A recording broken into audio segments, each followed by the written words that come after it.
Family shopping.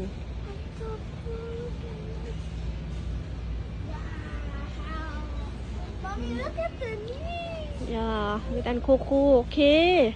I want. ย่าแม่ซื้อให้แต่ต้องห้ามเล่นเกมแม่ซื้อให้เบิร์ด No, I'm just gonna learn. คลิปเลิร์นนิ่งอย่างเดียวห้ามเล่นเกมแม่ซื้อให้เบิร์ดมีหลายรุ่นนี่ลูกสาวเขามักรุ่นนี้ลูกสาวมักตัวนี้กับจิ๊บลงมาแน่นี่เลยโอเค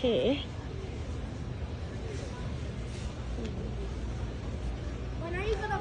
you gonna buy it now for Christmas, Mom? แม่ซื้อให้เบิร์ดตัวอันน้อยๆนั่นคัก Oh wait, แม่หลายบ่คัก you pig. อันน้อยๆคัก The laptop? yes Yes. Well, I think.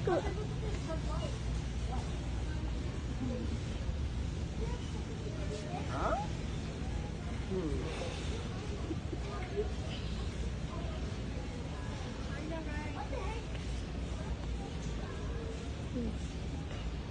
เลาะเบิ้งมีแต่อันคักๆแนวอยากได้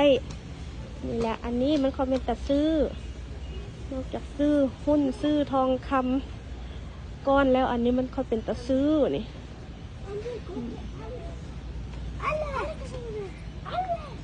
มันเป็นการลงทุนกับชีวิตมันเป็นการได้เรียนรู้นี่มันเขาเป็นตะซื้อ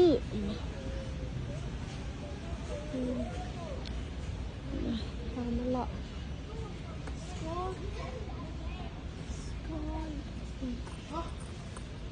อันไหนก็คู่ปะเนาะอันไหนก็คักเนาะ I don't know. เนาะ To buy laptop? อันนี้บ่เป็นตะซื้ออันนี้นะ อันนี้มันโซไปแล้วมันก็เบิดคุณค่าบ่คือคำก้อนมีแต่คำ 18K บ่ฮอด 24K อันนี้โซ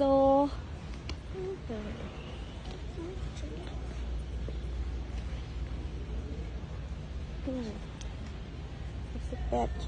จังงามอยู่เด้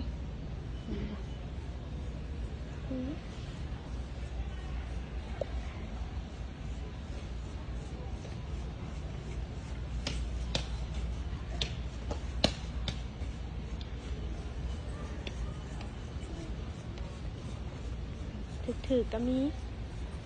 ครบมองราคาจิบพอได้ใส่ก็มีมุกก็มีโอ้หลายแนวมีครบแต่เราต้องซื้อตัวบุญลาดตัวบุญต้องแลกตัวบุญต้องเพิ่มมูลราคาเพิ่มคุณค่าต้องเป็นประโยชน์กับชีวิตยามเดือดร้อนก็ต้องคือหุ้นเดือดร้อนสำเร็จขายสำนักขายน้อยก็เสียภาษีน้อย